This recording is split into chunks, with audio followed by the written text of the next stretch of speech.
ના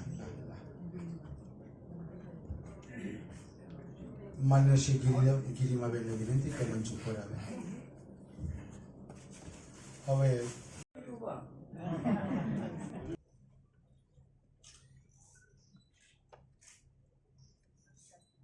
please sir.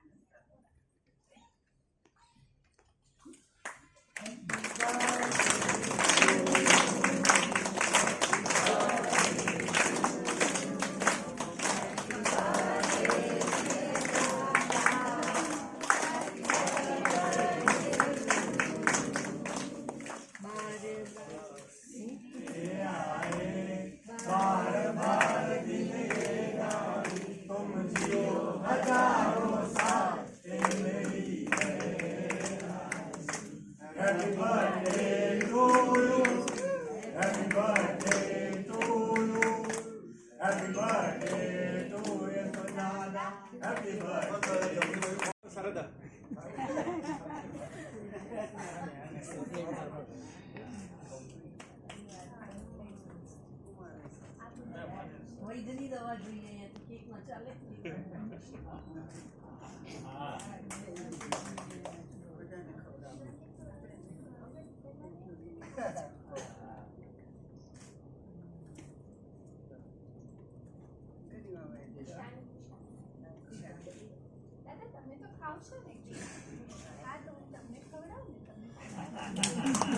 આપ સૌનો પુનઃ આભાર. બાર આઈસ્ક્રીમની વ્યવસ્થા સાહિત્યકારના જન્મદિનની ઉજવણી કરવામાં આવે છે. સાથે સાહિત્યના વિશિષ્ટ કાર્યક્રમો જેવા કે સાહિત્ય પંચામૃત, સંસ્કૃત પર્વ, સંત સાહિત્ય પર્વ, પર્યુષણ સાહિત્ય પર્વ, ગુજરાતી આત્મકથાના 150 વર્ષની ઉજવણી, પુસ્તક પરિચય, શબ્દ સંપદા જેવા કાર્યક્રમોનું આયોજન થાય છે. આયોજન થયેલ તમામ કાર્યક્રમો યુટ્યુબમાં સાહિત્ય વિમર્શમાં અપલોડ કરવામાં આવે છે. જેથી જે સૌપ્રથમ આપણે વક્તાશ્રીનું સ્વાગત કરીશું. માન્ય શ્રી શ્રદ્ધાબેન ત્રિવેદીને વિનંતી કે આપ આવો અને યશવંત દાદાનું સ્મૃતિ ચિહ્નથી સ્વાગત કરો.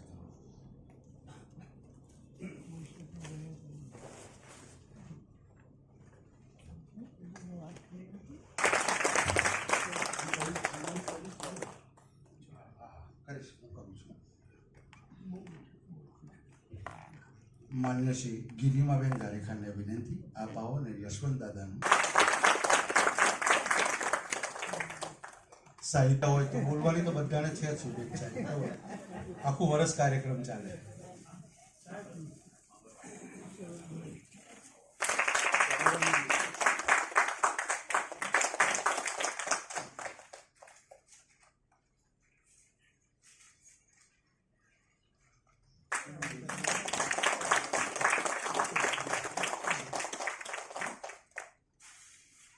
કેમેરા આગળ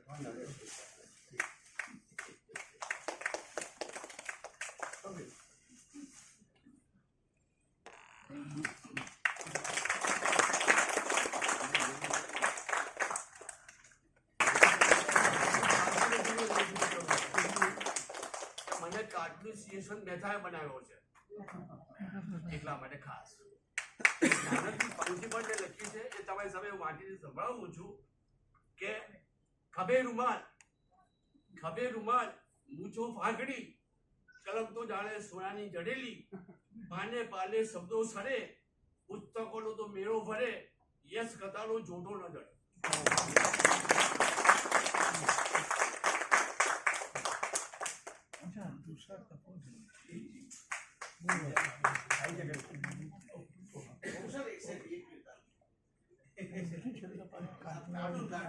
કાર્ટૂન સાથે કાર્ટૂન ની જોડે કાર્ટૂન એ કાર્ટૂન કે હું કાર્ટૂન ખબર નહીં. અને ઇતિહાસી દેખાય છે તમને આમાં જો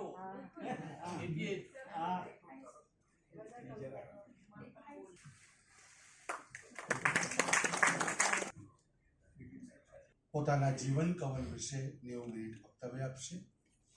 ત્યારબાદ સર્જકની સંમતિ હશે, પૂછવા લાયક પ્રશ્નો હશે તો પ્રશ્નોત્તરી પણ કરીશું. તો ખૂબ સન્માનપૂર્વક ખૂબ તાળીઓ સાથે માન્ય શ્રી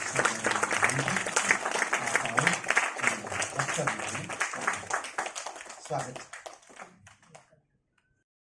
નમસ્કાર. અવાજ આવે છે બધાને?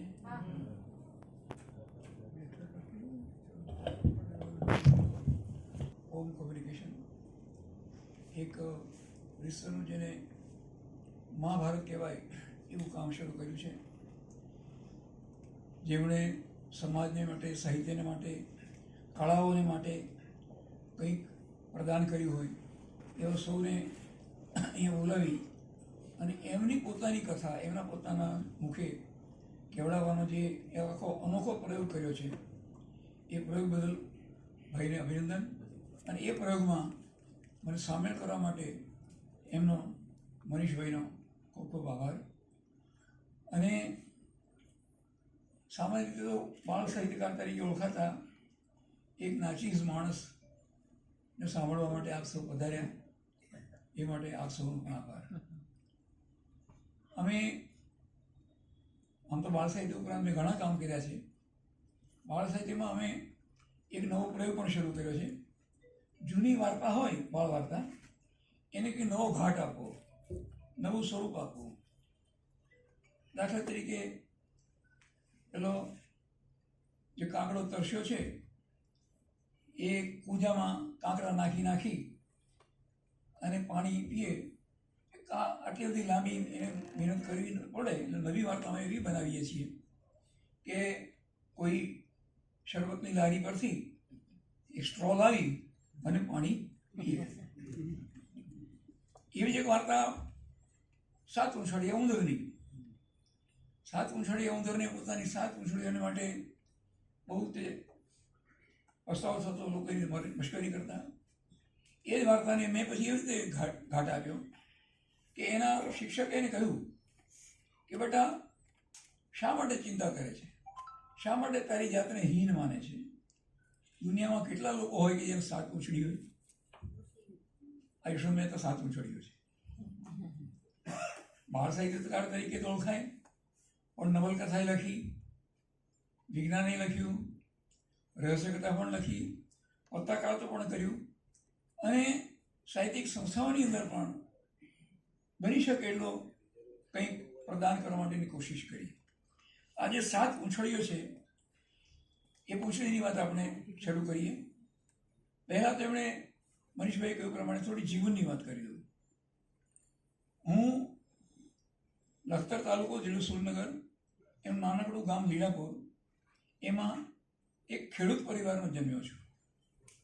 મારા બાપા 150 વીઘા, અમારી ઝાલાવાડની ખેતી બહુ નબળી.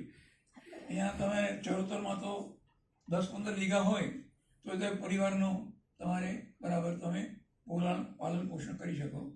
પણ ઝાલાવાડમાં 150 વીઘા ખેડીએ ત્યારે પાલન પોષણ થાય ને એમાંય તો પછી 31 વર્ષ ઉતાળ આવે. એ મારા બાપા એ જે 150 વીઘા ખેડતા એમાં 50-51 વીઘા તો એની હતી, બાકી પારકી જમીન ખેડતા. એવા પારકી જમીન ખેડી ખાનાર એક ખેડૂતનો હું દીકરો. એમાંય તે મારો નંબર 10મો.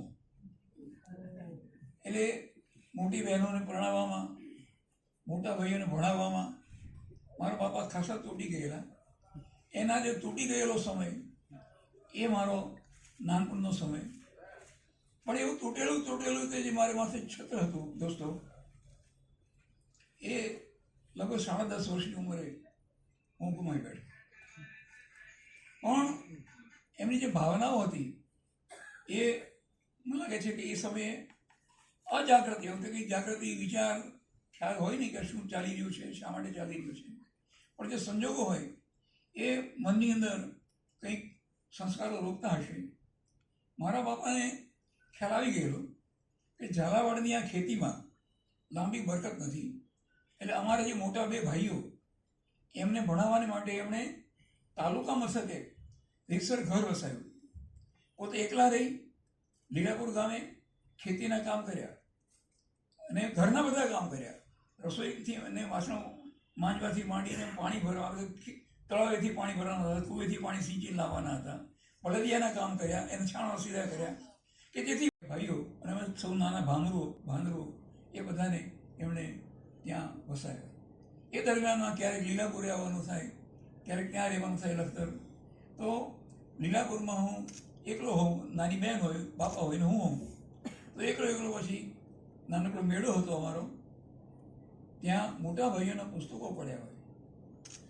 પહેલા બીજા ત્રીજા ધોરણનો છોકરો હાઈસ્કૂલમાં ભણનારા છોકરાઓના પુસ્તકો ફેંદ્યા કરે. મને લાગે છે કે હું જે કંઈ બન્યો એમાં આજે મારી કક્ષાથી આગળનું વાંચન, મારી કક્ષાથી વિશેષનું વાંચન, એનો એક ફાળો છે. બીજું તો એ સંજોગો હતા આઝાદી આંદોલનના. 38માં હું જન્મેલો, 42માં નાની ક્રાંતિ આવી હોય, એ બધા આમ તો શહેરોની ઘટનાઓ હતી, ગામડામાં પણ એને પડઘા પડતા. હું નાનો હતો, વાંચતા શીખ્યો, અને મેં ગામના મકાનોની ભીંતો પર ઈરેના ફરતાને દફનાવો, અંગ્રેજો ચાલ્યા જાઓ, ક્વિટ ઇન્ડિયા, આ બધા સૂત્રો નાના ગામ સુધી પણ પહોંચેલા અને વાંચ્યા હોય. એટલે એ રીતે પણ થોડુંક જ્ઞાનનો, સમજણનો વિસ્તાર થતો જતો હતો. પછી તો બાપા ગુજરી ગયા એટલે વિધવા બાની સાથે મારા મોટા ભાઈ, જે વિરમગામ શિક્ષક બનેલા, એમણે અમને બોલાવી લીધા. અને વિરમગામમાં 4થી 5મી ચોપડી હું વિરમગામમાં ભણ્યો. અને વિરમગામમાં ટાવર નીચે MJ લાઇબ્રેરી, ત્યાં તો મહાત્મા ગાંધી પુસ્તકાલય છે, એમાં ગાંડાની જેમ વાંચન કર્યું. શાળાથી આવતા એક પુસ્તક, અને કંઈ ગ્રંથપાલ જાણતા હશે કે આ છોકરો ગાંડા જેવો વાંચે છે, એટલે જે કંઈ માગું, જે કંઈ ખેંચ્યું તે ખેંચી શકતા હતા. અને કેવો ગાંડો વાંચ્યાનો તો એનો મેં ક્યાંક લખ્યું પણ છે, આપણે માંથી જે ન જાણતા એને જણાવું. એક દિવસે શાળાએથી આવતા એક પુસ્તક ખેંચીને ઘેર ગયો, અને મોટા ભાઈ આજે શું લાવ્યો? મેં કીધું આ લાવ્યો. મોટા ભાઈ જોયું, યૌવન ભાગ 2. એટલે કે ભાગ પહેલો વાંચ્યો છે? કીધું ના. જેવું મળ્યું તો પુસ્તક ખેંચ્યું. એમ ખેંચીને એમ તો સેંકડો પુસ્તકો વાંચ્યા 2 વર્ષમાં તો. બીજું, 12 વર્ષનો તું છોકરો અને યૌવન વાંચે. પણ આ કહું ને, પેલું નાનપણથી મોટું વાંચવાની ટેવ હતી, તો યૌવને વાંચી નાખેલું પન્નાલાલ પટેલનું. એની નવલકથા, ના યૌવનની વાત નથી કરતો, એ નવલકથાની વાત કરું છું. આવો વાંચનનો શોખ. એટલું જ નહીં, કંઈક સારો વિદ્યાર્થી હોઈશ, સારો બોલકનો હોઈશ, સારું નાટકીય હોઈશ. એટલે 5મા ધોરણમાં જ તે એક સ્કંદગુપ્ત નામે એક નાટક અમે ભજવેલો. એમાં હુણોએ જે આપણા દેશ પર હુમલો કર્યો ગુપ્તોના યુગમાં, એટલે 2જી-3જી સદીમાં, એને લગતો નાટક હતો. ત્યાંથી પછી મોટાભાઈને લોકસેવાનો, દેશ સેવાનો છંદ લાગ્યો, અને એમણે પછી શિક્ષકગીરી છોડી દીધી વિરમગામની. એટલે પછી એમનાથી નાના ભાઈ, જે અહીંયા એક બિલ્ડિંગ કોન્ટ્રાક્ટર હતા, એમને આશ્રયમાં અને હું આવ્યા. એ 6ઠું ધોરણ. પણ ત્યાં સુધીમાં પેલું વાંચન અને વાંચ્યા હતા એ બધા એટલા કંઈ વિકસી ચૂક્યા હશે કે 6ઠા ધોરણમાં શરૂઆતમાં જ તે 1-2 મહિનામાં જ તે મારા વર્ગ શિક્ષિકા શાંતાબેન પોપટલાલ શાહ, એમણે મને બીરબલનું ઉપનામ આપી દીધું, બીરબલ. અને બીજું ઉપનામ આપ્યું કાઠિયાવાડી બાપુ. કારણ કે ગુજરાતના અને અમદાવાદના બધા ભાઈઓની અને બહેનોની વચ્ચે એકદમ ક્યાં જાય ચાલ્યા, હા, એ જે કાઠિયાવાડી ઝાલાવાડી બોલતી હોય એટલે કાઠિયાવાડી બાપુ એવું. પણ એ વખતે તે દિનેશ ઠાકોરનું ચોખોટથી વાત કરજો એવું નાટક, એ નાટકમાં પણ ભાગ લીધો. એમાં બુધિયો ઘરનો નોકર છે, એનું પાત્ર હતું મારે. એક ઘરનો જે નોકર છે, એ ઘરના જે એના માલિકણ છે, એમને સાંજે નાટક જોવા જેવું છે, એટલે એને કહે છે કે આ બરાબર રસોઈ કરજે, ચોખા અને દાળ ધોઈને ઓરજે, અને સમય થાય એટલે દાદાજીને હલાવીને દબા પાઈ દેજે. એટલે હાબુ લઈ અને ચોખા ધોવા બેઠો, અને દાદાજીને હલાવીને દવા પાવા બેઠો. ચોખોટથી વાત કરજો. એટલે આજે નાટકતા હતું ને બુદ્ધિઓ હું હતો, પણ ત્યાંથી માંડીને કંઈક ચોખોટથી વાત કરવાની ટીજો પડી ગઈ. એટલે જે કંઈ લખું એમાં ઠીક ઠીક ચોખોટ આવે છે, તો મારા જાણકાર મિત્રો મને કહે છે. હું હુસોર શાળામાં ભણેલો કે બહુ મોટી ધનવાન શાળામાં તો જવાનો અવકાશ નહોતો, મોખ નહોતો, પણ એ વખતના અમારા શિક્ષકો હતા, આદર્શ શિક્ષકો હતા. સંતાનવત અમને સાચવતા, સંતાનવત અમને માર્ગદર્શન આપતા અને તક આપતા. 7મા ધોરણમાં તે વાર્ષિક હસ્તલિખિત અંકનું સંપાદન કર્યું. પહેલો નંબર હંમેશા હતો, હોશિયાર હતો, લખવાની કંઈ ફાવટ હતી, વાંચવાની ફાવટ હતી. પણ તે પછી 9, 10 ને 11 એ ત્રણેય ધોરણ શાહપુર ભારતીય વિદ્યાલયમાં આપને આશ્ચર્ય થશે, એ જમાનામાં કદાચ આજે આ શક્યતા નથી, અમે હસ્તલિખિત માસિક કાઢ્યું. માસિક રીતે હસ્તલિખિત. ઘણા ખરા શાળાઓમાં વાર્ષિક નીકળતા હોય છે, એ હસ્તલિખિત હોય કે છાપેલા હોય. અમે 3 વર્ષ સુધી 9, 10 ને 11 ધોરણ, અને એમાં વાર્તાઓ લખી, કવિતાઓ લખી. એ દરમિયાનમાં તે એક અદ્ભુત એક જોગ બન્યો. 9, 10 ને 11માં અમારા ધોરણ દરમિયાન શિક્ષકો ગુજરાતીના, હિન્દીના વક્તૃત્વ સ્પર્ધાઓમાં મોકલે, નિબંધ સ્પર્ધાઓ મોકલે, હિન્દીની પરીક્ષાને માટે અમને પ્રેરણા આપે.